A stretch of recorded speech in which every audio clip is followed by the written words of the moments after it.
All right, guys. So Jon Stewart recently had on VP candidate Tim Walz on his show, and he used this as an opportunity to press him on the Kamala campaign's very cozy ties to Liz and Dick Cheney. So let's go ahead and watch this quick little 1-minute clip here, and we'll come out the other side. The Cheney thing, do we really have to do that? Look, it goes broader than that. Look, Bernie Sanders, Dick Cheney, Taylor Swift. No. Oh, the cheating? No. Having the Cheneys on board? Nah, you can't Dick Cheney or Taylor Swift. No. We're a big tent. What country did Taylor Swift get us to invade? No. Yeah. No, don't you think, though, that, and I do this, I believe this, there is still a core group of folks out there, you know, your point being, and not joke, the don't tread on me, the Reagan piece of this, the libertarian piece, but the constitutional piece, there are a lot of people out there. I think Liz Cheney and Dick Cheney give permission to those folks who want to find a reason to do the right thing. It doesn't mean they agree with us. We're not going to take their foreign policy decisions and discussions, you know, and implement those. We're going to take their promise? Yes, promise. Okay, so a little bit of saving grace there towards the end when he says that we're not going to adopt the foreign policy of Liz and Dick Cheney. Okay, that's, you know, comforting at least to some extent to hear. A little bit difficult to believe in that when we see how the Kamala Biden administration is currently, you know, approaching foreign policy from a very hawkish sort of Liz Cheney-esque perspective right now. But put that aside for a second. There are a few things that don't really make sense to me about this strategy. Number one, he brings up there that there are right-leaning people, or maybe even Republican voters, who are, you know, libertarian, they have a libertarian streak, they are pro-Constitution, et cetera, et cetera. And so hearing from somebody like Dick Cheney or Liz Cheney, that may make them feel comfortable enough to pull the lever for Kamala. In the most general way possible, I can kind of see what he's saying in the sense that maybe there are some amount, limited as it may be, of right-leaning independent voters out there who would feel more comfortable voting for Kamala, knowing that there are other Republicans or former Republicans who are backing her campaign. I kind of can force myself to understand that on a very small scale. But when you're bringing up things like people with libertarian values or people with pro-Constitution values, in the same breath as Dick Cheney, the guy who was, and still, I believe, to this day is pro-torture, the guy who helped to usher in the warrantless surveillance of American citizens. The guy who helped to get us into multiple bloody wars during the War on Terror that led to the deaths of hundreds of thousands of people. That guy, illegal wars, by the way, based on complete lies. That guy, the guy who was in favor of the unitary executive theory and shoveling power as much as possible into the hands of the presidency and reducing checks and balances in this country. The guy, Dick Cheney, by the way, who came into power with George W. Bush off of a stolen election in 2000. That guy is the guy that you're touting as the more like pro-Constitution, the pro-libertarian, the pro-democracy guy, because the Cheneys split from Trump when it came to January 6th. That's all that it takes. That's it. You're anti-January 6th, and somehow your entire legacy is no longer relevant. As long as you're anti-January 6th, you can be incorporated into this big tent. Now, reminder, this big tent that Tim Walz is describing here is big enough for Dick Cheney, one of the most egregious war criminals still alive on the face of the planet, but it's not big enough for a Palestinian-American speaker who was going to endorse Kamala to be given a speaking slot at the DNC. This big tent is, you know, spreading the playing field from Kamala Harris to Dick Cheney, but it doesn't incorporate Palestinian Americans. It doesn't incorporate the left there, right? There is no conversation about Medicare for all. There is no conversation about a Green New Deal. There is no conversation about wiping out student debt. There are no conversations, he brought up Bernie Sanders there, about basically any major plank of Bernie Sanders' agenda. I mean, it's just insulting to bring up Taylor Swift, Bernie, and then Dick Cheney in the same sentence.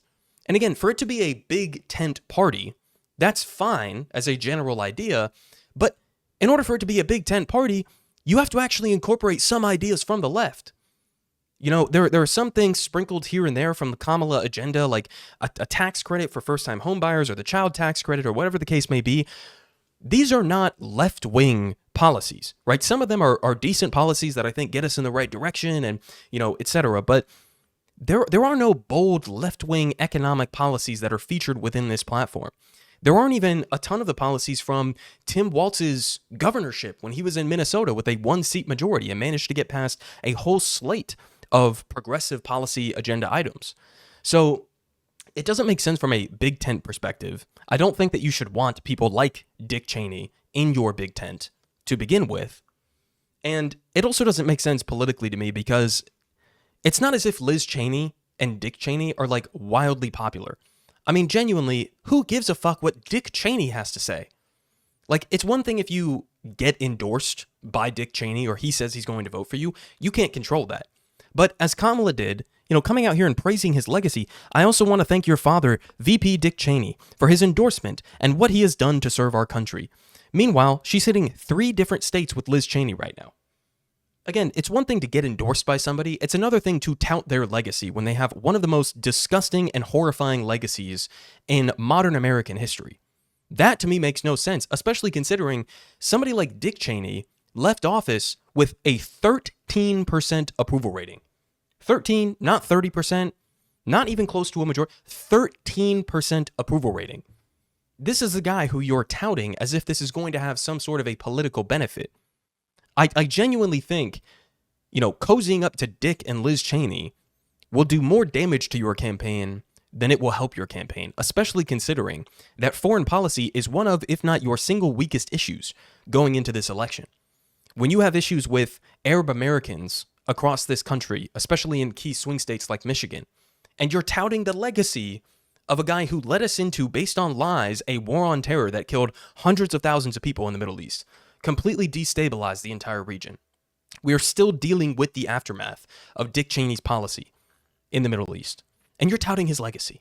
I mean, it's just bizarre. I mean, it makes no sense from any angle, politically, morally, but she continues to do it.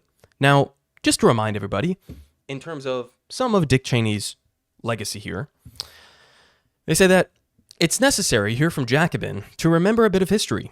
Cheney was the most powerful vice president in U.S. history. In fact, he was pretty much more the president than even George Bush was actually the president.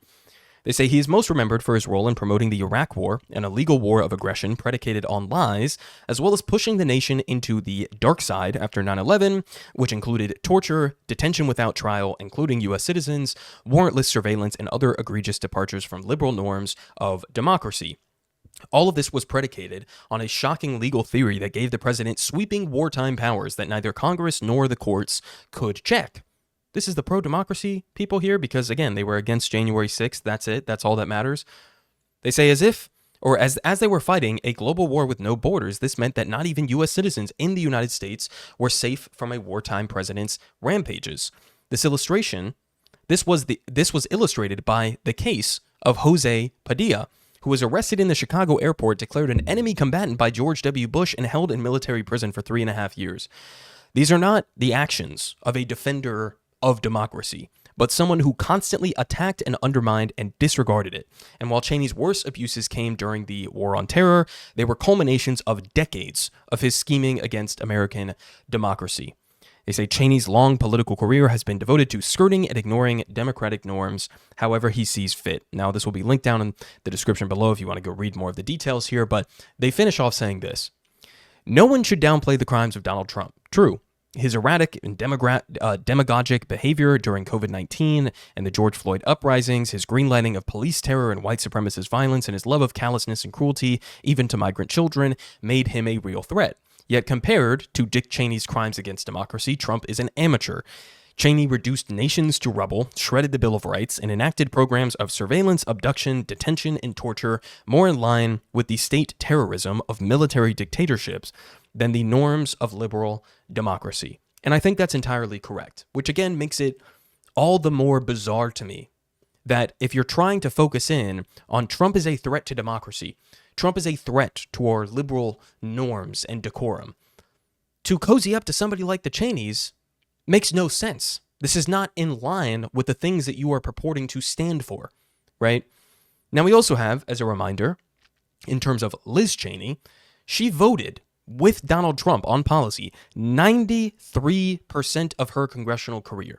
So again, it's like you are running against Donald Trump. That's your opponent. You are trying to portray him as this great evil, which to some extent I agree with. He is a great evil.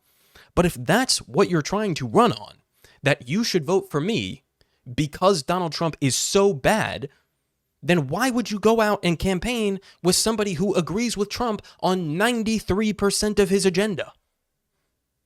I mean, this ideologically, politically, what are the beliefs here? What does Kamala actually believe in? Because you're cozying up and campaigning with somebody who agrees with Trump on 93%. So where are the differences here supposed to be between them? January 6th, that's literally it. That's literally it. Nothing else matters. Now, we also have, again, as a reminder here, that foreign policy is one of her weakest issues. I mean, this is recent polling data here. There is division on whether Trump or Harris is trusted to handle many issues. So, I mean, you can look at abortion policy. Harris has pretty good favorability numbers there. Election integrity, obviously Harris has the advantage there. Climate change, taxes on the middle class. But then you get down here, situation in the Middle East. This is the bottom of the rung for Kamala Harris. 35% trust Harris. 39% trust Trump. Trump has more trust than Kamala Harris on Middle East policy. And again, you're cozying up to the Cheneys. Dick Cheney, the guy who was responsible for getting us into these wars. Dick Cheney, the guy who destabilized the entire region. You know, this is not helping your cause on this specific issue. Now, we also have here some other polling in terms of what I think Kamala should be running on right now.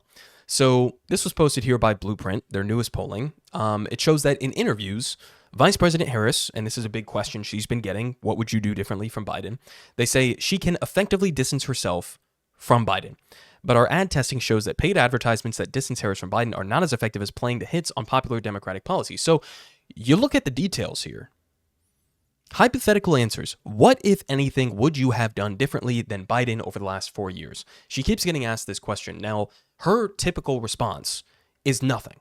Right? She says, I would not do anything different from Biden. You look down here at the actual Harris answers. This is about, or not about, this is literally the worst answer that she could possibly give to that kind of a question. Keeping in mind that the polls show voters want this to be a change election. And it's a weird election because you have the current VP who's in office right now running, and then you have a former president who's running. So neither of them are really, you know, a true change kind of candidate, but that's still a pretty big deal. Who can represent themselves as more of the change candidate? When you are asked, right, as people are not happy with how the status quo is going, when you're asked, what would you do different than Biden? And you say nothing, that's not portraying yourself as the change candidate. That's saying I'm the status quo candidate, right? There's nothing I disagree with Biden about. And you don't even have to do this in a way where you are attacking Biden per se. You could do this in a way where you say, look, here's a slate of, you know, left-wing policy agenda items that we didn't get done under Biden. This is what I'm going to accomplish in my administration. That's how you could set yourself apart from Biden without attacking him, right? Because we know Kamala's not going to attack Biden. But saying what she has been saying, that she wouldn't change anything, is minus 26 in terms of independence. Overall, it's minus 21.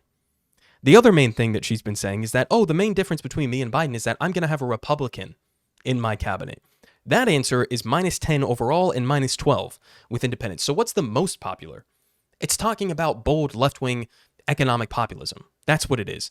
I mean, the number one answer here is at-home Medicare. This is something she has mentioned before. She hasn't mentioned it when she's been asked specifically about Biden, but this is incredibly popular. Expanding Medicare to cover at-home care. That's plus 10. Going after greedy corporations and price gougers. Those are number 2 and 3 in terms of positive favorabilities in those kinds of answers. Lowering costs is also popular. Abortion, you're getting close to breaking even there. Focusing on small businesses, you're a little bit underwater there, but still close to breaking even. So, in other words, the main things, these 4 things down here that Kamala seems to have been focusing in on are, you know, far off from being the best answers that she could be giving. There has been other polling data that has shown similar things in terms of a left-wing populist, slate of policies, or a, left-wing populist rhetoric being by far the most popular amongst many of the core constituencies that Kamala needs to win this election. This shouldn't be surprising to anybody, right? This really should not be surprising to anybody, especially, as I was saying earlier, when you want this big tent of everybody from Liz Cheney to Bernie Sanders, Yet you're touting Liz Cheney. You're going on the campaign trail with Liz Cheney and not Bernie Sanders. You're not touting Bernie Sanders' policy, even though that is what would be the most popular sort of strategy that you could go with right now. Left-wing economic populism. That's the key. Now, guys, we're only 2-3 weeks out from the election taking place. So it's not as if Kamala is going to radically change strategy at the last minute. I'm mostly showing you this to show you if Kamala loses, right, or underperforms, these will be some of the reasons why. Okay, number one, she won't break from Biden. She says, I wouldn't do anything differently from Biden. Number two, she won't break from Israel on the current genocide in Gaza, as well as the invasion of Lebanon, as well as an escalation towards a regional war with Iran. That's reason number two. And reason number three is that she's not focusing enough on left-wing economic policy. Those, I think, if Kamala loses, which there's about a 50-50 chance of that happening right now, will be the main reasons that she doesn't win. Now, are Democrats going to learn anything from that if they lose? No. They're going to turn around, probably do the same thing that we've seen them do before, and say, oh, it's Jill Stein's fault, or it's Cornel West's fault, or it's the radical left's fault, or it's the pro-Hamas wing of the Democratic Party's fault, or it's Arab Americans' fault. They're going to blame everybody but themselves, right? The strategy here should have been clear. When she picked Tim Walz, I was like, oh, maybe they have learned from some of their past mistakes. And then they shifted right on basically everything. They're running with this watered-down economic agenda. And it's no secret why she's been slowly dripping down in the polls. It's no secret why this is a toss-up election against somebody like Donald Trump. When your opponent is Donald J. Trump, this should not be a toss-up election. So we'll have to see how this plays out. Shout out to Jon Stewart for, I guess, at least having the balls to ask the question there to Tim Walz. Politic guy has the best politic. Believe me, no one does it like him.